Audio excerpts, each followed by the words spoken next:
கடந்த நாட்களில், அதாவது கடந்த வாரத்துக்கு முந்தின வாரம், போன வாரம் வாக்குத்தத்த வசனம் எக்ஸ்பிளைன் பண்ண வேண்டியது இருந்ததுனால இந்த வார்த்தை தொடர் போதனையை பண்ண முடியல. அந்த தொடர் போதனை இன்னைக்கு நம்ம பார்க்க நித்திய ஜீவ வார்த்தைகள் அப்படின்னு சொல்லி பார்த்தோம். அதுல நித்திய ஜீவ சாட்சி உள்ள வார்த்தையை குறித்து பார்த்தோம். ரெண்டாவது ஜீவ ஒளியான வார்த்தையை குறித்து பார்த்தோம். அப்படிதானே? இன்னைக்கு நம்ம பார்க்க போறது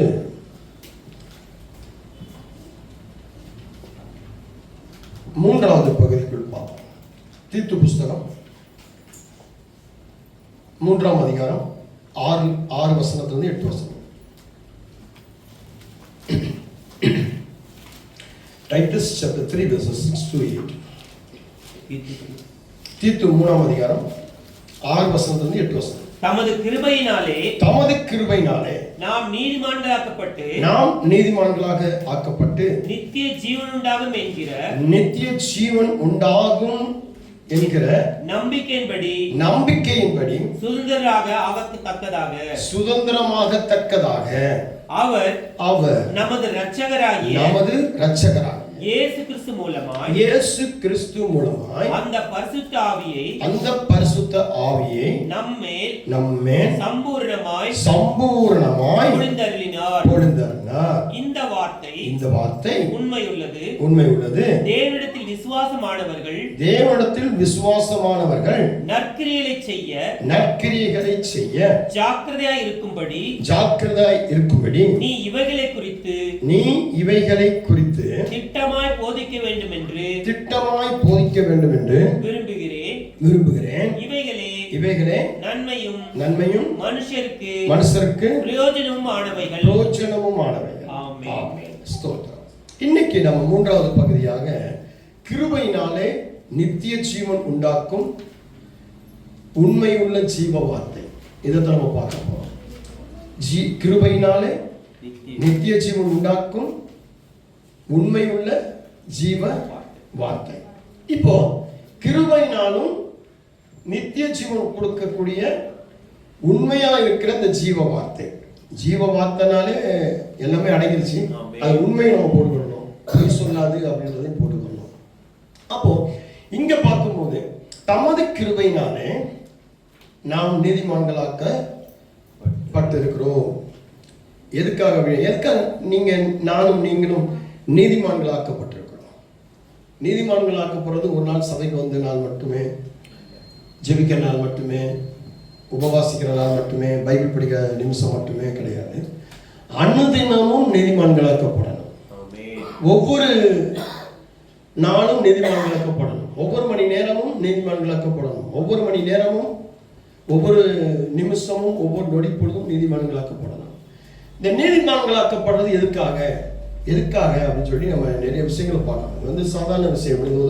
ஒரு பிக்கஸ்ட் தியாலஜி, ஒரு மிகப்பெரிய ஒரு இறையியல் நான் எடுத்துக்கிட்டு இருக்கிற வசனம். சும்மா சாதாரணமா ஒரு அற்புதத்தை சொல்லி, ஒரு அதிசயத்தை சொல்லி, அப்படி தேவனுடைய வார்த்தை சொல்லி உங்களை ஒரு எனர்ஜி படுத்துறது கிடையாது. இது உள்ளத்தின் ஆழத்திலிருந்து உங்களை எனர்ஜி படுத்துறது, உங்களை ஆரோக்கியப்படுத்துறது. இதுக்கு முன்னாடி ஆவிக்குரிய வாழ்க்கை நீங்க எப்படி இருந்தீங்களோ எனக்கு தெரியாது. ஆனால் இனிமேல் உங்களுடைய ஆவிக்குரிய வாழ்க்கையில இந்த ரெஃபரன்ஸ் ஆகணும், மறு ஜென்மம் ஆகணும்.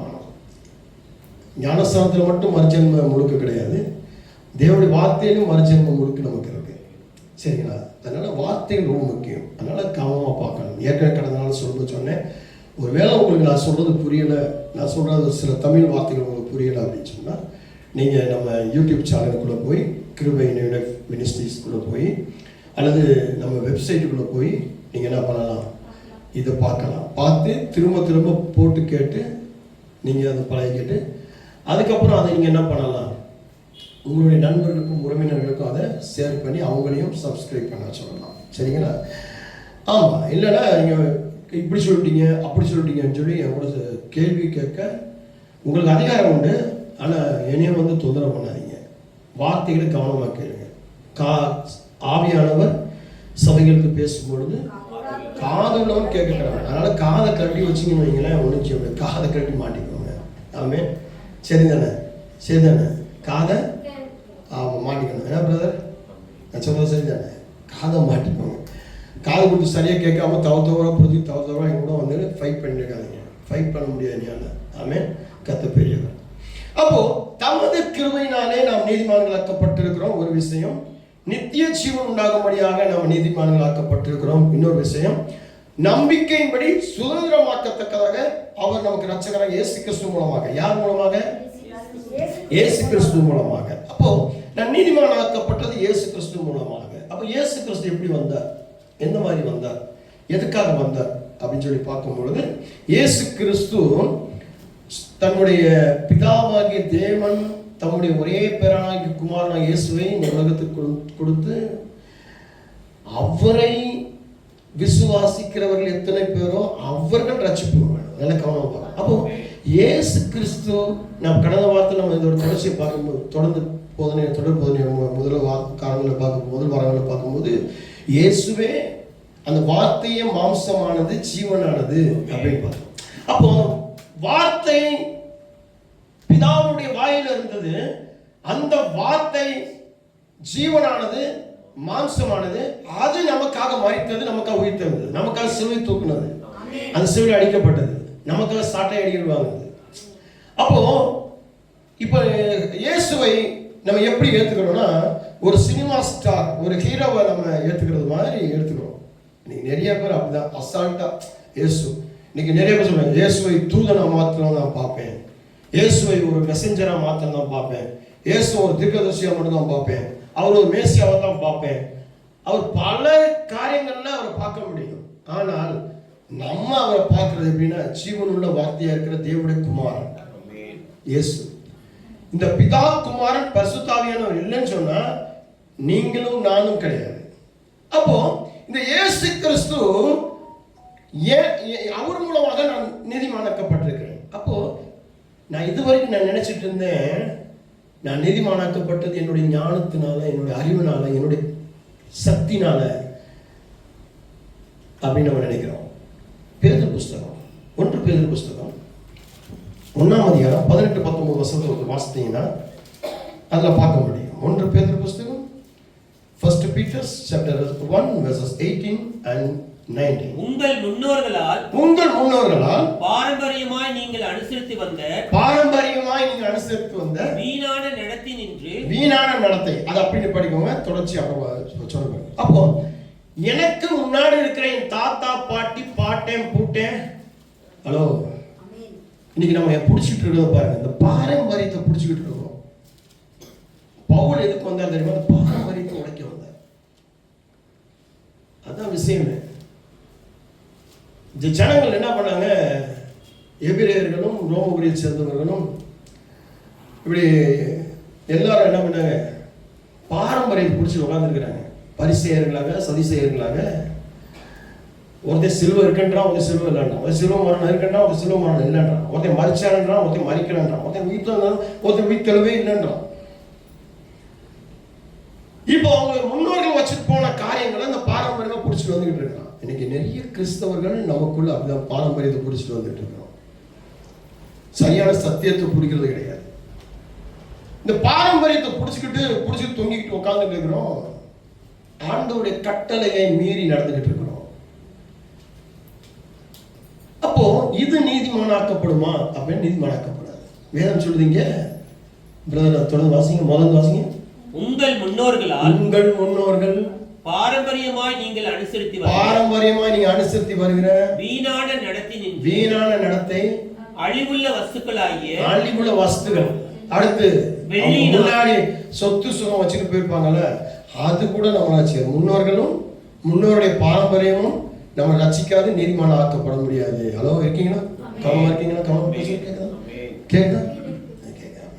அப்போ அவங்களுடைய சொத்து சுகமும் அவங்களும் அவங்க வச்சு போன பாரம்பரியமும் என்னை நீதிமானாக்காது, என்னை ரசிக்காது. அப்புறம் அழிவுள்ள வஸ்துக்களாய் வெள்ளி நம்மளை ரசிக்காது, பொன்னினாலும் தங்கம் எதுவுமே நம்மளை ரசிக்காது. மீட்கப்படாமல் குற்றமில்லாத மாசற்ற ஆட்டுக்குட்டியாகிய கிறிஸ்துவின் விலையேற பெற்ற இரத்தத்தினாலே மீட்கப்பட்டீர்கள் என்று அறிந்திருக்கிறீர்களே. அதத்தான் இங்க சொல்றாரு. நமது இரட்சகராகிய இயேசு கிறிஸ்து மூலமாய் அந்த பரிசுத்தாவியை நம்மேல் சம்பூர்ணமாய் பொருந்தள்ளி. அப்போ பிதாவாகிய தேவனும் இங்க இருக்கிறாரு, இயேசு கிறிஸ்துவும் இருக்கிறாரு, பரிசுத்தாவி. இயேசு கிறிஸ்து கூட பார்த்தீங்கன்னா அவர் போகும்போது சொல்றாரு, நான் போகிறேன், நான் வரும் அளவும் உழைத்தேன். அதனாலதான் பரிசுத்தாவியில் நிறைய அபிஷேகம் பண்ணுங்க, நல்லா உங்க ஆவி ஆத்மா சரீரத்துல பலன் அடைங்கன்றோம். நீங்க என்ன பண்றீங்க? கை காலை இறுக்கி வச்சுக்கிட்டு டைட்டா வச்சுக்கிட்டு ஆவியானவங்க கொடுக்காம கவலை பாரம் துக்கம் அது இது லொட்டு லுஸ்க நினைச்சுக்கிட்டே நீங்க என்ன பண்ணி ஆவியானவங்க இடம் கொடுக்க மாட்டீங்க. ஆவியானவங்க ஆவியில ஆத்மா சரீரத்துல இடம் கொடுக்கணும், உங்க சபையில இடம் கொடுக்கணும், உங்க ஊழியத்தில் இடம் கொடுக்கணும், வேலையில இடம் கொடுக்கணும், வியாபாரத்தில் இடம் கொடுக்கணும், உங்க குடும்பத்துல உங்க வாழ்க்கையில எதிர்காலத்துல எல்லாம் ஆவியானவங்க இடம் கொடுக்கணும். ஆண்டு சொல்றார், நான் போகிறேன், நான் வரும் அளவு உங்களை தேற்றும்படியாக அவர் உங்களை கண்டித்து உணர்த்துவார். இப்போ நீங்கள் ஒரு பாவம் பண்ணீங்கன்னா நான் சொல்கிறேன், ஆனால் நம்ம சில பேர் என்ன பண்ணுவோம், ஊழியக்காரன் யார் சொல்றது கேட்குறது, நானே இப்படி தான் இருப்பேன், நான் இப்படி தான் பிறந்தேன், நான் இப்படி தான் இருப்பேன். அந்த ஜென்ம சுபாவத்தின்படி அந்த ஜென்ம சுபாவத்தின்படி நேச்சர் படி இருப்பீங்க. நீங்கள் மாத்திரு அதுதான் சமைச்சிருக்கிறாரு ஆண்டவர்.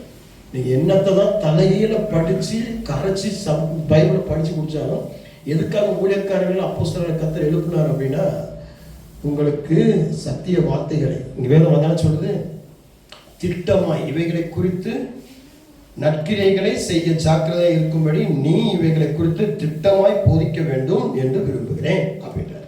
அப்போ நாங்களாம் ஊழியக்காரர் எதுக்குங்க, எதுக்காக பிரசங்கம், எதுக்காக ஊழியக்கார கையில் நீங்கள் இருக்கணும் அப்படின்னா, யாங்க திட்டமாய் போதிக்கிற போதனைகளை கேட்டு அதன்படி சீர்பட ஜீவ வார்த்தை இருப்பார்கள், ரட்சிக்க நீதிமானாக்கப்படுறது. நீங்களாம் பைபிள் படிச்சு நீதிமானாக்கப்பட மாட்டீங்க, உங்க தாத்தா பாட்டி அப்பா அம்மாவால் நீதிமானாக்கப்பட மாட்டீங்க, வச்சுப்போன சொத்து சுகம் இடம் பொருள் நீதிமானாக்கப்பட மாட்டீங்க. இயேசு கிறிஸ்து மூலம். அப்ப இயேசு கிறிஸ்து சொல்றதுக்கு ஒரு ஆள் வேணும், வேணுமா வேண்டாம்? இயேசு கிறிஸ்துவுக்கு வேணும்.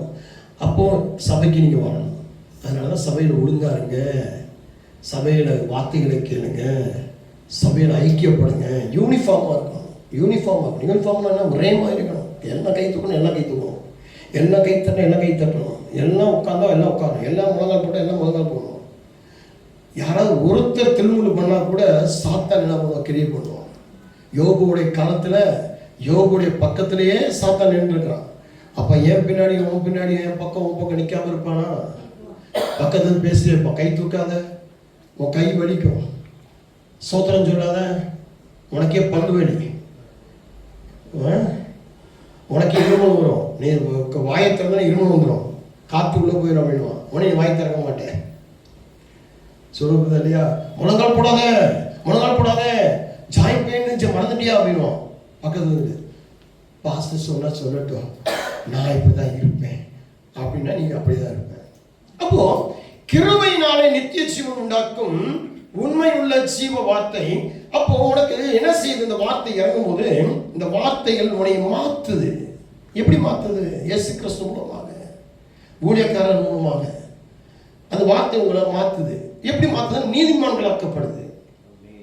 இந்த வார்த்தை இன்னைக்கு நேற்று கிடையாதுங்க, பழைய வார்த்தை. ஆண்டவர் நமக்கு பலி செலுத்தப்பட்டார். ஆதாம் ஏவாளுடைய காலத்துல முதல் மரணம் யாருன்னு சொல்ல முடியும்? யாரும் சொல்லுங்க. ஆதாம் ஏவாளுடைய காலத்துல உலகம் ஆரம்பிக்கப்பட்டோட முதல் மரணம் யாருடைய மரணம்?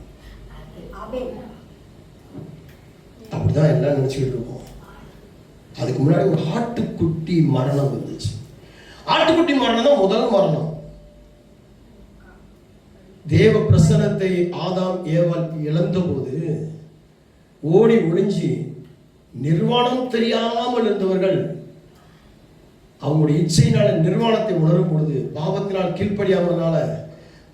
கீழ்ப்படியாதனால நம்ம நினைக்கிற பாவம் எங்கிருந்து வருது? பாஸ்டர், நான் கொலை செய்யணும், நான் விபச்சாரம் பண்ணல, ஹலோ நான் களவாடல, நான் விபச்சாரம் பண்ணல, நான் வேசித்தனம் பண்ணல, கொலை பண்ணல, யார் குடியும் கெடுக்கல, யார் சொத்தையும் அனுபவிக்கல. இந்த இதை நம்ம பாவம்னா இதை பாவம்ன்றோம். இன்னொரு பாவம் இருக்கு. என்ன பாவம்னா, மிகப்பெரிய ஆண்டுக்கு பிடிக்காத ஒரு பாவம். என்ன பாவம்னா கீழ்ப்படியாது. நீ கீழ்ப்படியலன்னு வையேன், அது மிகப்பெரிய பாவம், பயங்கரமான பாவம். அந்த பாவத்துக்கு ஒண்ணுமே இல்லை. விபச்சாரம் செய்யறவர்களுக்கு கூட கர்த்தர் மன்னிப்பு கொடுத்தாரு. பைபிள்ல பாத்தீங்கன்னா இருக்கா? களவாண்டவன், வட்டிக்கு வாங்கின சகையை கூட மன்னிச்சிட்டாரு. கீழ்ப்படியாதவர்களை மட்டும் மன்னிக்கிறேன். கீழ்ப்படியாத யூதாஸ் எங்க போனான்? யூதாஸ் காரியத்தை நாண்டுகிட்டு தொங்கிட்டான். சொல்லுங்க. அதனால கீழ்ப்படிங்கன்றது நான் நிறைய சொல்றேன். கீழ்ப்படிங்க. டைமுக்கு வர்றதுலேருந்து வீட்டில் அப்பா அம்மாட்ட கீழ்ப்படுது, மனைவியிட கீழ்ப்படுது, கணவன்கிட்ட கீழ்ப்படுது, அண்ணன்கிட்ட கீழ், தம்பிக்கிட்ட எல்லாம் கீழ்ப்படும். விசுவாசிகளை கீழ்ப்படணும், வேலையில கீழ்ப்படியணும். என் தகப்பன் எனக்கு கற்றுக் கொடுத்தது அதுமா. எனக்கு ஒரு 4-5 வயசு இருக்கும்.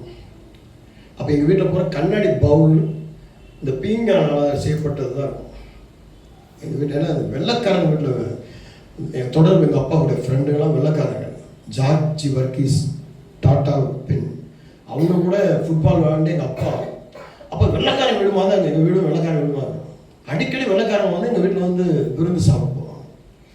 அப்போது இந்த ஒரு பீங்காவை தூக்கிட்டு வா அப்படின்னு, ஒரு பவுல் எடுத்துகிட்டு வா அப்படின்னா அப்படின்னு நான் எடுத்துகிட்டு போவேன். கையில் வச்சுக்கோ, கீழே போடு அப்படின்னு. அப்பா நான் போட மாட்டேன்ப்பா, உடைஞ்சிரும். நோ, கீழே போடுன்னு யார் சொன்னா? நான் சொன்னேன். நீ கீழே போடணும், அதான் கீழ்ப்படுது. உடைஞ்சிடுமே, உடைஞ்சிடும். அப்பாவுக்கு கீழ்ப்படிஞ்சா உனக்கு கீழே போட்டுருவேன். டவுன் போட்டு உடைச்சி எத்தனை உடைச்சிருக்கேன் தெரியுமா? நான் எத்தனை கீழே போட்டு உடைச்சிருக்கேன் தெரியுமா? நிறைய உடைச்சிருக்கேன். அப்பா அவ்வளோ அழகாக புத்திமதி சொல்லி நீ வளர்த்துருக்கேன். அதனால நிற்கும் சின்ன பிள்ளைகள் கூட நான் கீழ்ப்படுவேன். அந்த கீழ்ப்படுதான் என் பொண்ணு மாற்றி இவ்வளோ தூரம் நிற்க வச்சிருக்கேன். ஆனால் அதே நான் வேற மாதிரி தான் கீழ்ப்படிய மாட்டேன். தப்பாக சொன்ன கீழ்ப்பட நான் சொல்லி இது தப்பு, இது மாற்றணும், நீ மாற்றிக்கணும் சொல்லுவேன். கீழ்ப்படியாமல் தான் ஆதாமும் ஏவாளும் பாவம் செஞ்சாங்க. பாவம் செஞ்சோட நிர்வாணமா இருக்குது. அந்த பிரசன்ஸ் இறந்து போயிட்டாங்க. நிர்வாணமா இருக்கிறோம். உணர்ந்தாங்க. இப்போ ஆட்டுக்குட்டியை ஆண்டவர் என்ன பண்றாரு? மரணிக்க செய்கிறாரு. அதோடைய தோள்களை அவர்களுக்கு ஆடையாக அணிவிக்கிறாரு. அணிவிச்சு நான் பண்ண இந்த தோட்டத்தை விட்டு வெளியே போகும். நமக்காக பண்ணின தோட்டம், அழகான ஏதேன் தோட்டம், இன்னைக்கு உலகத்தில் கிடந்து நம்ம கஷ்டப்படுறது அங்கே கீழ்ப்படியாமல் வந்தது. இன்னைக்கும் பிரச்சனை இருக்கும். உன் வீட்டில் இருக்குன்னா உன் கீழ்ப்படியாம, உன் கணவன் கீழ்ப்படியாம, உன் மனைவி கீழ்ப்படியாம, உன் பிள்ளைங்க கீழ்ப்படியாம, உன்னுடைய கீழ்ப்படியாம தான் இன்னைக்கும் உங்களுக்குள்ள போராட்டமா இருக்கு. பாவ வேதனை துக்கமா இருக்கு. நீ சொல்லி நான் என்ன கேட்கறது? நான் சொல்லி நீ என்ன கேட்கறது? நானே படிச்சிருக்கேன், ஒரு பதவியில் வந்துட்டேன், ஒரு பொசிஷன்ல வந்துட்டேன், எனக்கு ஒரு காட்டு. இப்படிதான் நமக்குள்ள இருக்கு இந்த தலக்கணம், ஈகோ. அப்போ ஏற்கனவே ஆடை பழி செலுத்தியாச்சு. அங்க ஆதாம் ஏவாளுடைய நிர்மாணத்தை மூடும்படியாக இப்போ இயேசு கிறிஸ்து பழி செலுத்துறது நம்முடைய நிர்வாணம். நம்முடைய பாவம் சாபத்தால் நம்ம நிர்வாணமாக்கப்பட்டிருக்கிறோம். இயேசு கிறிஸ்து மூலமாக நாம நீதிமான்களாக்கப்பட்டிருக்கிறோம். அவர் நமக்கு அந்த சுதந்திரத்தை கொடுத்திருக்கிறார். அவர் போயிட்டாரு. அவர் நமக்கான ஒரு இடத்தை ஆயத்தம் பண்ணிக்கிட்டு இருக்கிறாரு. அவர் வருமளவும் பரிசுத்தாவியானவர் நம்மளை. அப்ப பரிசுத்தாவியானவருக்கு நீங்க என்ன பண்ணணும்? இடம் கொடுக்கணும். ஆவியானவர் வந்து டம்மு டம்முன்னு குதிச்சு கை தட்டி இன்னைக்கு நிறைய சபைகள் என்ன பண்றாங்க? பரிசுத்தாவி இறங்கணும், மியூசிக் போட்டு கொட்டை அடிச்சு டம்மு டம்மு தட்டா புட்டா தடவை கீழே விழுந்து டம்மு டம்மு விடுற. அது இல்லை. பரிசுத்தாவியானவர் என்னன்னா, உன் வேலைகள்ல நீ எதை செய்யணும், எதை செய்யக்கூடாது, எங்க போகணும், எங்க வரக்கூடாது, ஞானமா செயல்படுறதுக்கு இது பாவம், இது மீறுதல், இது அக்கிரமம், இது செய்யக்கூடாது. சாராய கடை பக்கம் போகும். ஆனால் சாராய கடை பக்கத்தில் பார்த்து நின்று ஜோம் பண்ணிடுவா. நீ சாராய கடைக்குள்ள போய் சாராயம் குடிக்காது. நீ சிகரெட் கடை பக்கம் போ. அதுக்காக நீ போற பாதையில் சிகரெட் கடையை மூட முடியாது, சாராய கடையை மூட முடியாது, விபச்சார கூடத்தை மூட முடியாது. உனக்கு மாதிரி எல்லாமே நடக்கும். பவுல் அப்பதான் சொல்ற, உலகத்துல எல்லாமே இருக்கும். அப்படின்னா நீ எங்க இருக்கணும்? நீ பரலோகத்துக்கு தான் வரணும். உன் முன்னாடி எல்லாமே இருக்கும். சில பேர் சொல்லுவான், இந்த புறச்சாதியினுடைய கோயில் பக்கம் போகும்போது அங்க இருக்கிற வாசம் எனக்கு ஒரு மாதிரி தலை சுத்துது. நீ கண்ட்ரோலா போ. ஒன்னு ஆவி ஆத்ம சேர்த்து கண்ட்ரோல் பண்ணு. பக்கத்து வீட்டுல இருந்து சாம்பிராணி வாசம் வருதுன்னா, ஐயோ அந்த வீட்டுல சாம்பிராணி மணி, ஐயோ அதெல்லாம் நீ பேசக்கூடாது. நீ ஒன்னு கண்ட்ரோல், ஆவி ஆத்மாவை கண்ட்ரோல் பண்ணு. அதுக்கு இடம் கொடுக்காத. ஹலோ, ஏன்னா நீ நீதிமானாக்கப்படணும். ஏன் நீதிமானாக்கப்படணும்? நீ நீதிமானாக்கப்பட்டா தான் இந்த பூமியில உனக்கான நிலையான சாட்சி, நித்திய சாட்சி உண்டாகும். எதுக்கு நிலையான சாட்சி உண்டாகணும்? ஒன்றை வச்சு எதுக்கு நித்திய சாட்சி உண்டாகணும்? உனக்கு கொடுக்கப்பட்டிருக்கிற தாளந்து 1 2 ஆகணும், 2 4 ஆகணும், 4 8 ஆகணும், 8 16 ஆகணும், 16 32 ஆகணும், 32 64 ஆகணும், 64 128 ஆகணும், 30 60 100 கனி கொடுக்கணும். அப்படியே ஞானசம் எடுத்த மாதிரியே ரசிக்கப்பட்ட மாதிரியே அதே பழசை யோசிச்சுக்கிட்டு அந்த பாரம்பரியத்தை யோசிச்சுக்கிட்டு நீ அதுவே பேசிக்கிட்டு தூத்திக்கிட்டு தெரிஞ்சுக்கிட்டு இருந்தேன்னா உன்னால நீதிமான்கள் ஆக்கப்படாது. நீதிமான்ன்றது ஒரு நாள் ஆக்கப்படுறது கிடையாது, நாளுக்கு நாள், ஒவ்வொரு நாளும். பெர்பான்ஸ் பாதம் ரொம்ப அழகா போடும், நாளுக்கு நாள் புதிதாக்கப்படுகிற நேரம் இது. பார்த்தீங்கன்னா அப்போ ஒவ்வொரு நாளும் நம்ம புதிதாக்கப்பட்டுக்கிட்டே இருக்கணும். நம்ம என்ன கூட சபைக்கு வந்தால் தான் புதிதாக்கணும். சில பேர் சபையை விட்டு சபையிலே புதுசாக்க மாட்டோம். என்ன இப்படி ஆச்சு, அங்கே இப்படி ஆச்சு, இங்கே குறையாச்சு, இதில் குறை கண்டுபிடிச்சிட்டு இருக்கோம். குறை கண்டுபிடிக்கிறது சாத்தானுடைய வேலை. அப்போ சாத்தான் நீ இடம் கொடுக்காத, ஆவியானவருக்கு இடம் கொடு. ஆவியானவர் வந்தால் உன் குறைகளை சரி பண்ணலாம், உன் திட்டங்களை சரி பண்ணலாம். வேதம் ரொம்ப அழகாச்சு, தமது கிருபையினாலே நாம் நீதிமானாக்கப்பட்டு நித்திய ஜீவன் உண்டாகும் என்கிற நம்பிக்கையின்படி சுதந்திரமாக்கத்தக்கதாக அவர் நம்மேல் வைத்த, அப்படித்தானே? அடுத்து அவர் தமது கிருபையினாலே நாம் நீதிமான்களாக்கப்பட்டு நித்திய ஜீவன் உண்டாகும் என்கிற நம்பிக்கையின்படி சுதந்திரமாக்க தக்கதாக அவர் நமது இரட்சகராகிய இயேசு கிறிஸ்து மூலம், அவர் பிதாவாகிய தேவன், அவர் அப்படின்றதுக்கு பிதாவாகிய தேவன், நமது இரட்சகர் இயேசு கிறிஸ்து, அடுத்து பரிசுத்த ஆவி. இப்ப 3 நீங்க வந்துருச்சா? அவர் என்ற இடத்துல பிதாவாகிய தேவன் இருக்கிறார். இப்ப நம்முடைய ஆமா ரட்சகர் யார் கிட்ட? பிதாகுமாரன். அப்ப பிதாவாகிய தேவனுக்குள் நம்ம அடங்கி இருக்கணும்.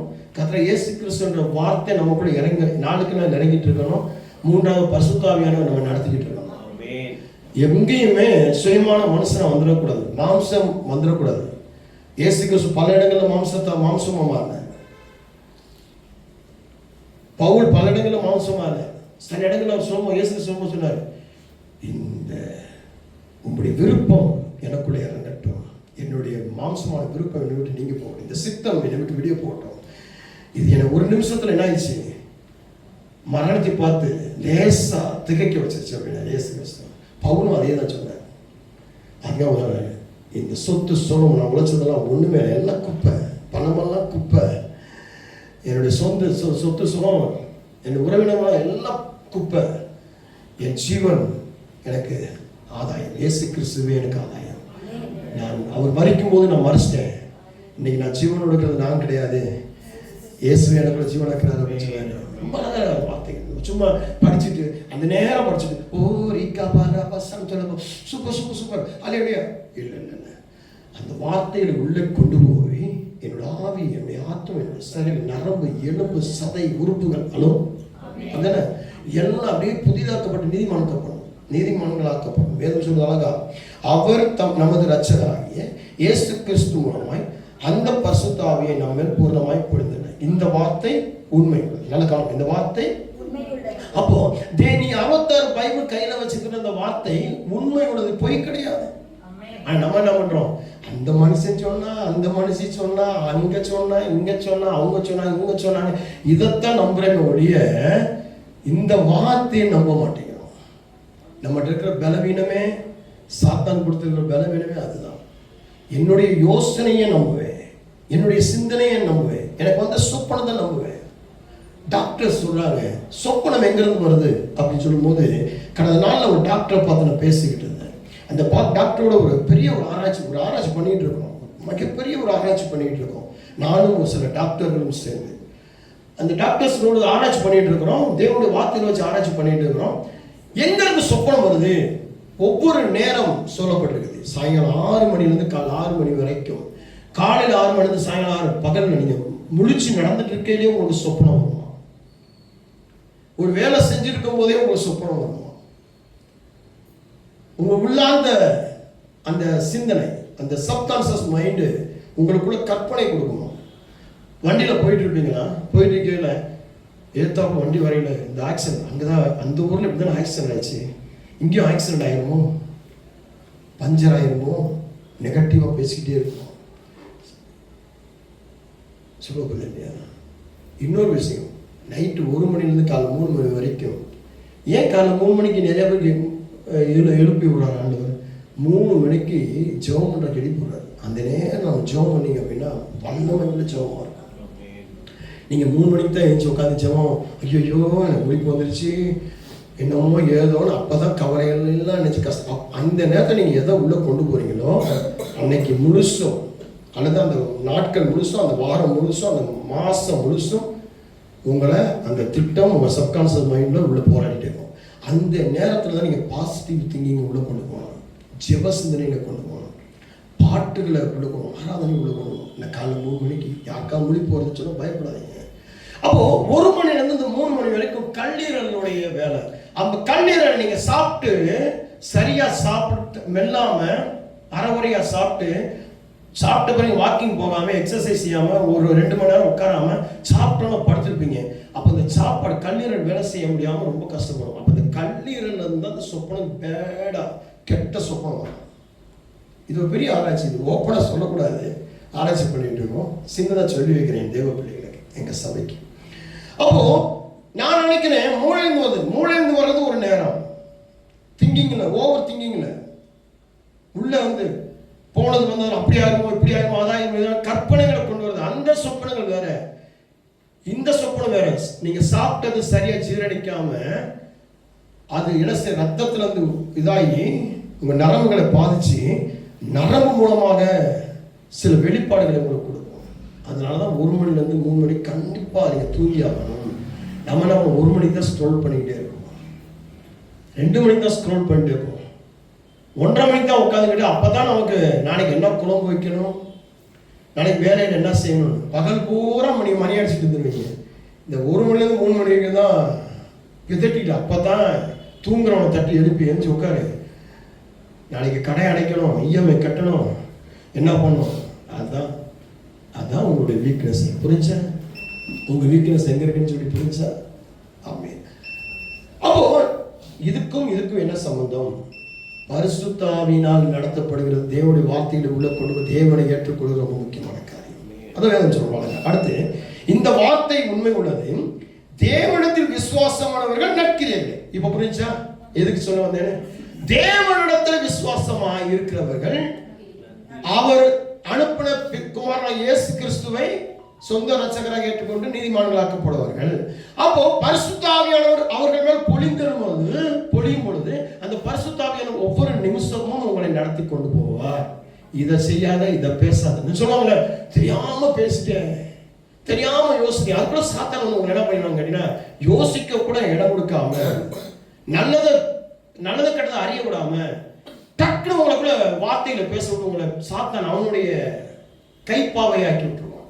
டக்குனு ஒரு நிமிஷத்துல உங்களை என்ன பண்ணுவான்? எல்லாராலையும் வெறுக்க.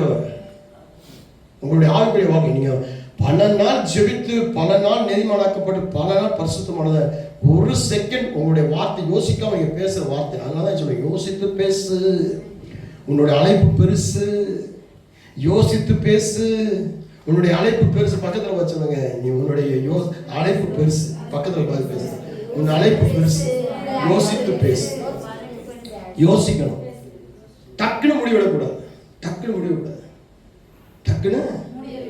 டக்குன்னு பேசக்கூடாது.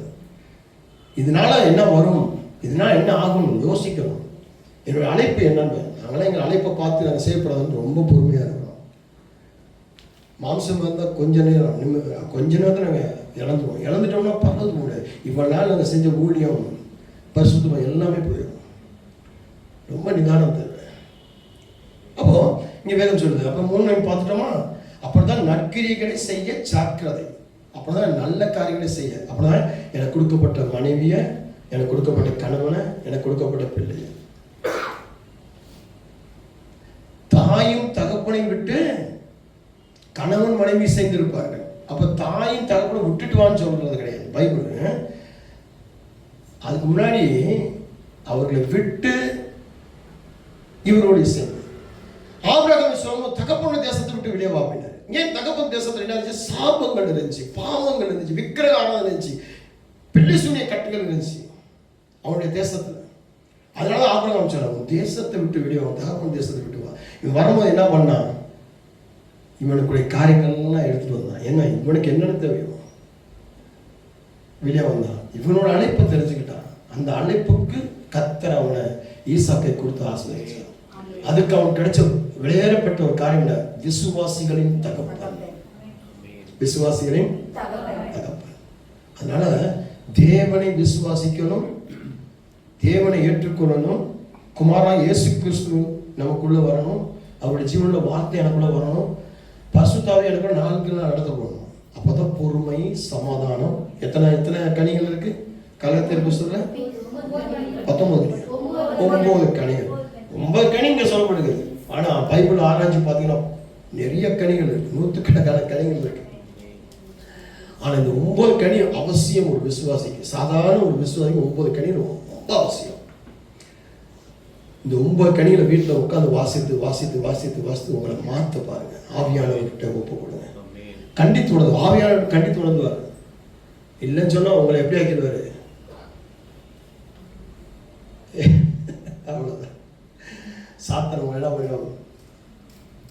பலவீனம் ஆக்கி விட்டுருவான், பைத்தியக்காரன் ஆக்கி விட்டுருவான், கோபக்காரன் ஆக்கி விட்டுருவான், கேளிக்கை பண்றவன் கேளிக்கை கூத்து ஆக்கி விட்டுருவான் சாத்தான். ஆவியானவர் உங்களை ராஜாவாக்கிப்பார். பைத்தியக்காரனை கூட ஞானியாய் மாற்றுகிறோம் நம்முடைய அவன். புரியுதப்பா? அப்போ இந்த கிருபையினாலே நித்திய ஜீவன் உண்டாக்கும் உண்மையோட ஜீவாக்கி. இந்த வார்த்தை நமக்கு ரொம்ப முக்கியம். நற்கிரிகளை செய்ய ஜாக்கிரதை இருக்கும்படி நீ அவைகளை திட்டமாய் போதிக்க வேண்டும் என்று விரும்புகிறேன். இவைகளே நன்மையும் மனசுக்கு பிரயோஜனம். அப்போ மனசிற்கு பிரயோஜனமான வார்த்தைகளை நீங்க எந்த சபையில் இருந்தாலும், எந்த ஊழியக்காரன் இருந்தாலும், சும்மா இன்ட்ரெஸ்டா இருக்கு. எந்த நீங்க யூடியூப்ல பாருங்க, ஃபேஸ்புக்ல பாருங்க, இல்லை வேற சபைகளுக்கு போங்க, பேலஸ் கிரவுண்டுக்கு போங்க, 4 மாவடிக்கு போங்க, ஜெபகோபுரத்துக்கு போங்க, பென்னிங்கின் போங்க. அவங்க செங்கல் கொடுப்பாங்க, சாவி கொடுப்பாங்க, சரிங்களா, வெள்ளை துணி கொடுப்பாங்க, கர்ச்சிப் கொடுப்பாங்க, ரொம்ப சந்தோஷம், புக்கு கொடுப்பாங்க, எல்லாம் வாங்கிக்கோங்க. இது எல்லாம் உங்களை ரட்சிப்பு நடத்தாது பிரியமான தேவனுடைய பிள்ளைகளை. இதெல்லாம் வாங்குறது வேஸ்ட்டு. நீங்கள் ரட்சிப்பு என்னும் அந்த ஆடை இயேசு கிறிஸ்து மூலமாய் தேவனுடைய வார்த்தை மூலமாய் பெறணும். அதுதான் கிருபையினாலே நித்திய ஜீவனை உங்களுக்கு கொடுக்கும். அதுதான் அந்த நித்திய வார்த்தை. இதுல தான் இருக்கு, இங்க அடங்கி இருக்கு. இந்த 66 புத்தகத்துல இங்க அடங்கி இருக்கு. இதை பெற்றுக்கொள்ளணும். இருக்கீங்களா? சுருப்புதா இல்லையா? இன்னும் புரியல. நிறைய பேர் புரியல நினைக்கிறேன். புரியாத மாதிரி கண்ணு வச்சுட்டு பாக்குறீங்க. புரியலன்னா திரும்பி யூடியூப் பாருங்க. ஆமே. அதுக்கு பிடிச்சிட்டு இப்படி சொல்லிட்டீங்க, அப்படி சொல்லிட்டீங்க. இல்லை இல்லை, விமர்சனம், கெட்ட விமர்சனம் வாங்கி யூடியூப்பை பார்க்க. நிறைய பேர் நம்ம சபையில் நிறைய பேர் யூடியூப்பை பார்க்குறது கிடையாது. வேற பாஸ்டர்ஸ் பார்க்குறாங்க, வேற ஊழியக்காரிகள் பார்க்குறாங்க, வேற ஆளுங்க பார்க்குறாங்க. விசுவாசிகள் யாராவது ஒருத்தர் ஒரு லைக் போட்டது கிடையாது. நீங்க செய்யலன்னா அந்த காரியத்தை வேற ஒருத்தன் செய்வான். ஆனா நீங்க செஞ்சீங்கன்னா அது ஆசை உங்களுக்கு கிடைக்கும். புரியுதா சொல்லுது? அடுத்து இங்க பார்க்கிறோம், என்ன பார்க்கிறோம்? புரோஜனமானவைகள், மனசுக்கு புரோஜனமானவைகள் அப்படின்றோம். அப்ப மனசுக்கு புரோஜனமானவைகள் என்ன அப்படின்னா, புத்தியினமான தர்க்கங்களையும் வம்ச வரலாறுகளையும் சண்டைகளையும் நியாயப்பிரமாணத்தை குறித்து உண்டான வாக்குவாதங்கள். அப்போ முதல்ல உன் புத்தியில வர்றத தர்க்கத்தை விட்டு, ஹலோ, உங்க புத்தியில வர தர்க்கம், வாக்குவாதங்கள், கெட்ட எண்ணம், கெட்ட சிந்தனை விட்டுறணும். அதை வச்சுக்கிட்டு நீங்க பிரச்சனை பண்ணக்கூடாது, வாக்குவாதம் பண்ணக்கூடாது. சொல்லுது இல்லையா? சொல்லுது இல்லையா? கடந்த நாள்ல திருநெல்வேலியை சேர்ந்த ஒரு சகோதரி ஒரு வசனம் போட்டிருந்தாங்க. அந்த வசனத்துக்கு புறஜாதியா இருக்கிறவங்க மட்டும் இல்லை, கிறிஸ்தவர்கள் இருக்கிற அத்தனை பேரும் நிறைய வாக்குவாதம் பண்றாங்க. அந்த சகோதரி வாலிப பெண் தான், கல்யாணம் முடிக்காத பெண். அவங்க தகப்பான ஊழியக்காரன், இப்பதான் 2 போன வருஷத்துல இறந்த. அவங்க தாயார் கூட சேர்ந்து அந்த ஊழியம் பண்ணிட்டு இருக்கிறாங்க. ஒரு வசனம் ஃபேஸ்புக்ல போட்டதுக்கு அந்த சகோதரிய வாக்குவாதங்கள் அப்படி. ஒரு இடத்துல எல்லாத்துக்கும் பதில் சொல்லிட்டு வந்தவங்க ஒரு இடத்த சொன்னாங்க, நீங்க எல்லாம் விசுவாசியா, நீங்க எல்லாம் கிறிஸ்தவங்களா, புறஜாதியா தான் என் கூட வாக்குவாதம் பண்றாங்க, நீங்களும் வாக்குவாதம் பண்ணீங்க, என்னத்துக்கு பைபிள் படிக்கிறீங்க, ஒழுங்கா பைபிள் படிங்க, ஒழுங்கா இருக்கிறது தான் என் கூட ஃப்ரெண்டா இருக்கேன்னா அன்ஃப்ரெண்ட் பண்ணிக்கோங்க அப்படின்னு சொல்லி ஒரு வசனம் எழுதியிருந்தாங்க. உண்மைதான், உண்மைதான், கரெக்ட். நான் சகோதரிக்கு ஃபோன் பண்ணி பேசுறேன், ஊழியத்துக்காக நான் ஜெபிக்கிறேன், கர்த்தர் உங்களை ஆசீர்வதிப்பார், வாக்குவாதம் பண்ணும்போது வாக்குவாதம் பண்ணாதீங்க. ஏன்னா இந்த வாக்குவாதங்கள் அவங்களுடைய புத்தியினத்திலிருந்து வர வாக்குவாதங்களுக்கெல்லாம் நம்ம பதில் சொல்லிக்க கூடாது. அதுக்கு பதில் சொல்லணும்னா வேற மாதிரி பதில் சொல்லணும். இயேசு கிறிஸ்து பதில் சொல்லும் போது தான் பதில் சொல்லணும். ஆமாம். இயேசு கிறிஸ்து எப்படி சொன்னார்? சொல்லுங்க, கரெக்டாக சொல்லுங்க, சொல்லுங்க.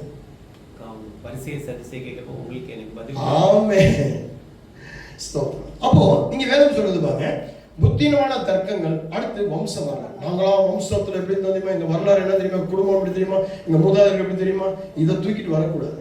இதை தூக்கிட்டு நீங்க வந்தீங்க அப்படின்னு சொன்னா நீங்க நீதிமான்களாக்கப்பட முடியாது. பிதாகுமார பரிசுத்தாவியின் நாமத்தினால, பிதாகுமார பரிசுத்தாவியினருக்குள்ள உங்களை கொண்டு போக முடியாது. நீங்க வழி விளைகிறீங்க. இன்னைக்கு எத்தனை பேர் வழிவலை, இதுதான் வழிவலை இருக்க காரணம். உங்களுடைய வாழ்க்கையில ஆசீர்வாதம், ஆவிக்குரிய ஆசீர்வாதமே இல்லாத காரணம், நித்திய சாட்சியே இல்லாத காரணம் இந்த காரணம். அடுத்து சண்டைகள். சண்டைகள் போடுறது. சண்டைகள் என்ன? நீங்க நினைக்கிறீங்க கத்தி பேசுறதுதான் சண்டை. இல்ல, நசுக்குன்னு ஒரு காரியத்தை செஞ்சுட்டு ஒண்ணுமே தெரியாத பிள்ளை மாதிரி நம்ம இருக்கிறோம், அதுதான் பெரிய சண்டை. சண்டைக்கு மூல காரணமா இருக்கிறது இருக்கீங்களா? சண்டைக்கு மூல காரணமா இருக்கும். நம்மளை கத்த விட்டுட்டு அவங்க கம்மன் ஆயிடுவாங்க. ஆனா இப்ப நம்ம சண்டைக்காரனா வெளியே தெரியும், கத்துறவன தெரியும், ஆனா அதுக்கு நியாயம் தெரியாது. சண்டைகள் சண்டைக்கு காரணமா இருக்க. அடுத்து நியாய பிரமாணத்தை குறித்து சில பைபிள் வார்த்தைகளை வச்சு வாக்குவாதம் பண்ணுகிறத விட்டுறணும். இனிமேல் வாக்குவாதம் பண்ணக்கூடாது. இந்த வார்த்தை புரியலையா, புரியுற வரைக்கும் நீ படிச்சுக்கிட்டே இருக்கணும். டீச்சர்ஸ் பண்ணுவாங்க, சில வார்த்தை தப்பா ப்ரொனவுன்ஸ் பண்றாங்க அப்படின்னா, தப்பா சில வார்த்தையில அவங்க டிரான்ஸ்லேட் பண்றாங்கன்னா, அல்லது தப்பா அவங்க பேசுறாங்க அப்படின்னு சொன்னா, அந்த டீச்சர் என்ன பண்ணுவாங்க, படிச்சுட்டு வா, ஒரு 10 தடவை எழுதிட்டு வா, மெமரைஸ் பண்ணு அப்படின்னு சொல்லுவாங்கல்ல டீச்சர்ஸ் ஸ்கூல்ல சொல்லுவாங்க. ஏன் அப்படின்னா அந்த வார்த்தை சரியா ப்ரொனவுன்ஸ் பண்றது, இன்னொரு காலம் சரியா அர்த்தம் மீனிங் பண்றது, சரியா புரிஞ்சுக்கிறது, இதெல்லாம் ரொம்ப முக்கியமான காரியம். இருக்கீங்களா? அப்படி நம்ம அறவரையா படிச்சுக்கிட்டு அறவரையா தெரிஞ்சுக்கிட்டு வாக்குவாதம் பண்ணக்கூடாது. அது சாத்தானுடைய தந்திரம். உங்களை வச்சு அடுத்தவங்களுடைய ஆவிக்குரிய வாழ்க்கையை கெடுக்கிறதுக்கு உங்களை வச்சு சாத்தான் போடுற திட்டம். உங்களை வச்சு அடுத்தவங்களுடைய ஆவிக்குரிய வாழ்க்கையை உடைக்கிறது திட்டம். இப்போ உங்களை வச்சு சபை உடைக்கிற திட்டம் எப்படி? லேட்டாவே வர வச்சு பிரசங்கத்தையே கேட்க விடாம, சாட்சியே சொல்ல விடாம, உங்களை சபையில எழும்ப விடாம, உங்க மூலமா அடுத்தவங்களை, இவங்களே லேட்டா தானே வராங்க, இவங்களே இப்படிதானே இருக்கிறாங்க, இவங்களே விசாரிக்கல, இவங்களே இப்படியே சொல்லி இதுதான் ஸ்ப்ரெட் ஆகுது. நம்மளை கொண்டு சரியான காரியம், அதான் சொல்லுவோம், சரியான காரியம் ஸ்ப்ரெட் ஆகணும். தப்பான காரியம் ஸ்ப்ரெட் ஆச்சுன்னா அவ்வளோதான், முடிஞ்சு போச்சு. இதான் சாட்சி. அடுத்து சொல்லப்பட்டிருக்கு, அவைகள் அப்ரோஜனமும் வீணமா இருக்கும். வேத புரட்டனா இருக்கிற ஒருவனுக்கு நீ 2ஆம் தரம் புத்தி சொன்ன பின் அவனை விட்டு விலகு. நடக்காம பாருங்க, வேதத்தை குறிச்சு தப்பா பேசிக்கிட்டு தப்பா உடைய யாராவது சொன்னா 2 தடவை அவங்களுக்கு என்ன, உங்க கணவர் இதாக பண்றாரா, உங்க மனைவி பண்றாங்களா, உங்க பிள்ளைங்க கேட்கறாங்களா, உங்க சகோதரி கேட்கறாங்களா, உங்க நண்பர்கள் கேட்கறாங்க, 2 தடவை சொல்லி பாருங்க. 3ஆவது தடவை அவங்களை விட்டு வெளியே வந்துருங்க. பைபிள்ல தான் சொல்லுது. ஏன்னா உங்களுடைய ஆவிக்குரிய வாழ்க்கையும் வீணா போயிடும். நீங்க ரசிக்கப்பட்டது, அழைக்கப்பட்டது, தெரிந்து கொள்ளப்பட்டது வீணா போயிடும். இப்ப புரியுதா உங்களுக்கு? நானும் கரெக்டா இருப்பேன் ஆவிக்குரிய வாழ்க்கையில. அதுக்கு தடையா இருந்தா அவங்கள விட்டு நான் வெளியே வந்துடுவேன், என் வேலையை பார்த்துட்டு நான் வந்துடுவேன். இதுதான் கிருபையினாலே. அப்போ ஆண்டவருடைய கிருபையினாலே நாம நித்திய ஜீவனை உண்டாகும்படியாக, நித்திய ஜீவன் கிடைக்கும்படியாக, நித்திய ஜீவன் அடையும்படியாக நம்ம நிழலாக ஆட்டுக்குட்டியை அடிச்சு உடைகளை கொடுக்கிற தேவன் இங்கே இயேசு கிறிஸ்து நமக்காக அடிக்கப்பட்டு அவர் நம்ம மேல நித்தியமான ஆடையாக இயேசுவை தரிக்கணும். பிரியமானவர்களே, இயேசுவை பிதாவிடத்துல வரணும், இயேசுவை தரிச்சுக்கணும், பரிசுத்த ஆவியை அலங்கரிச்சுக்கணும். அப்போ போதும் உங்களுக்கு இந்த பூமியில நித்திய ஜீவ வார்த்தை உண்டாகும். இந்த நித்திய ஜீவ வார்த்தை உங்கள் நிலையா வாழ வைக்கும், நிலையா சாட்சியத்தை வைக்கும். உங்களை கொண்டு நிறைய நல்ல காரியம் ஸ்ப்ரெட் ஆகும். நீங்க பரலோகத்துக்கு போக முடியும். ஞானஸ்தானம் எடுத்தவனா பரலோகத்துக்கு போக முடியுமா? இன்னைக்கு சபைக்கு வந்தவனா பரலோகத்துக்கு போக முடியுமா? இந்த பிதா குமாரன் பரிசுத்தாவியை சரியா ஏற்றுக்கொண்டு அந்த நித்திய ஜீவ வார்த்தையா உங்களுக்குள்ள போதிக்கப்பட்டு எப்படி ஏற்றுக்கொண்டு அதுல திட்டமாய் நற்கிரியை செய்யும்போது தான். அதனால வந்தானுக்கு வந்தா போனானுக்கு போனான்னு இருக்கக்கூடாது. ஊழியம்னா உங்க வீட்டு கீரை சட்டி, மீன் சட்டி, கறி சட்டி கிடையாது. ஹலோ, இருக்கீங்களா? ஊழியன்றது சாதாரண காரியம் இல்லை, சபைன்றது சாதாரண காரியம் இல்லை. இன்னைக்கு நிறைய பேர் ஊழியர் கிளம்பிட்டாங்க. கடந்த ஞாயிற்றுக்கிழமை ஒரு நண்பர் என் வீட்டுக்கு வந்தார். சபை நடத்தினாராம், 20 வருஷத்துக்கு முன்னாடி விட்டு வந்தாராம். 20 வருஷம் கழிச்சு திருப்பி அந்த சபையை எடுத்தாராம். ஒரு 10 நாள் நடத்தினாராம், திரும்பி வந்துட்டாராம். தெரு ஊழியம் போனாராம், பண்ண முடியலையா? எனக்கு ஜோம் பண்ணல. அப்ப சொன்னேன், உனக்கு அழைப்பே இல்லை, உனக்கு மகனுக்கு அழைப்பே இல்லை, பிஸ்னஸ் அழைப்பு தான், போய் பிஸ்னஸ் பண்ணுவோம். அப்போ நான் ஏதாவது ஊழியம் பண்ணுவேன், ஏதாவது ஊழியம் பண்ணுவோம். உனக்கு காசு இருக்குல்ல, சபைக்கிட்ட கொடு. நீ கடை வச்சிருக்கீங்கன்னா கடையிலேருந்து ஏதாவது ஒரு 4 பிள்ளைகளுக்கு 4 பிஸ்கட் போயிட்டு கொடு. இதுதான் பெரிய முடியும். இதை செய். அதுக்காக அழைப்பே இல்லாமல் உட்காந்துட்டு இன்னொரு சபையை இன்னொரு ஊழியக்காரனை கெடுத்துட்டு இருக்காது அப்படின்னு சொன்னேன். கர்த்தருக்கு ஸ்தோத்திரம், மகிமை உண்டாகட்டும். பிரியமானவர்களே, உடனே எடுத்த உடனே பிரசங்கம் பண்ணணும், சபை நடத்தணும். சபை நடத்தணும்னா உங்களுக்குள்ள நிறைய ஊழியக்கார தரிசனங்கள், நிறைய அழைப்பு இருக்கணும். எழுத்து எழுதுறதுக்கும் இருக்கணும், பாட்டு எழுதுறதும் இருக்கணும், பிரசங்கம் பண்ணுறது இருக்கணும், தீர்க்க தரிசனம் இருக்கணும், எல்லாம் இருக்கணும். அப்படிதான் இங்கே நிற்க முடியும். எல்லாருக்கும் அசிஸ்டன்ட் பாஸ்டர் வச்சு சொல்லிட்டு ஒரு கெஸ்ட் பாஸ்டரும் வச்சு பண்ணிட்டு இருந்தேன்னா ஒன்றும் முடியாது. கெஸ்ட் பாஸ்டரும் அசிஸ்டண்ட்டும் ஒன்றும் பண்ண முடியாது. உங்களுடைய அழைப்பு உங்கள் கையில் இருக்கு. உங்களுக்கு என்ன கொடுக்க? கணவனா அழைப்பு இருக்கு, மனைவி அழைப்பு இருக்கு. முதல் அதை செய்யுங்க. வீட்டை கண்காணிக்க எவனோ அவன் தான் சபையை கண்காணிக்க முடியும், மந்தியை கண்காணிக்க முடியும். இருக்கீங்களா? சொல்லுங்க எங்கேயுமா? அப்போ இதை உங்களுக்கு கொடுக்கப்பட்ட வேலையில ஒழுங்காக்க பாருங்க, வியாபாரத்தை ஒழுங்காக்க, குடும்பத்தை ஒழுங்காக்க, மனைவி கட்டிய மனைவி ஒழுங்காக்க, கட்டிய கணவன் ஒழுங்காக்க பாருங்க, பெத்த பிள்ளைகள் ஒழுங்காக்க பாருங்க. அங்க முடிச்சுட்டு அதுக்கப்புறம் ஊழியங்களுக்கு வாங்க. உடனே நான் ஊழியக்காரன் ஊழியங்களுக்கு தயாராங்க. நாங்களாம் தயாராக கிட்டத்தட்ட 20-25 வருஷம் தயாரானோம். அவமானங்களும் அடிகளும் வேதனைகளும் துக்கமும். அப்புறம் தான் எங்களுக்கு அசர்ஸ் போஸ்ட் கொடுத்தாங்க. அதுக்கப்புறம் தான் அசர்ஸ்க்கு அடுத்து அசிஸ்டன்ட் அடுத்து அசிஸ்டன்ட் பாஸ்டர், அதுக்கப்புறம் பாஸ்டர், அதுக்கப்புறம் கூப்பிட்டு ரெவரண்ட் ஆர்டினேஷன் கொடுத்தாங்க. நான் எங்கேயுமே காசு கொடுத்து வாங்கினது கிடையாது. என்னுடைய இதெல்லாம் டயாசஸில் கூப்பிட்டு உங்களுடைய ஊழியத்தை பார்க்குறோம், உங்களுடைய சாட்சியை பார்க்குறோம், அப்படி கூப்பிட்டு எனக்கு ரெவரண்ட் போஸ்ட் கொடுத்தாங்க, ரெவரண்ட் ஆஃபீஸர் ஆர்டினேஷன் கொடுத்தாங்க. ஒருத்தர் மாதிரி நானாக ரெவரண்ட் போட்டுக்கிறேன், நானாக டாக்டர் போட்டுக்கிறேன். திரும்பி எனக்கு சொன்னாங்க, என்ன நீங்கள் வெறும் பாஸ்டர் மட்டும் போடுறீங்க, ரெவரண்ட் போடணும். எங்கள் பைபிள் காலேஜ் மெம்பர்ஸ் சொன்னாங்க, நீங்கள் என்ன உங்களுடைய லெட்டர்கள்லாம் இப்படி பண்ணிக்கிங்க, நீங்கள் லெட்டர் எழுதும் போதெல்லாம் வெறும் பாஸ்டர் கிடையாது, இப்போ இங்கே ரெவரண்ட் மென்ஷன் பண்ணணும் அப்படின்னா, உங்களுடைய படிப்புகளை மென்ஷன் பண்ணணும். ஐயோ அதில் பேர் உங்கள் பேர் வராது, இதெல்லாம் கர்த்தர் உங்களை அபிஷேகம் பண்ணியிருக்கான்னு சொல்லி வெளியே வரணும் அப்படின்னு.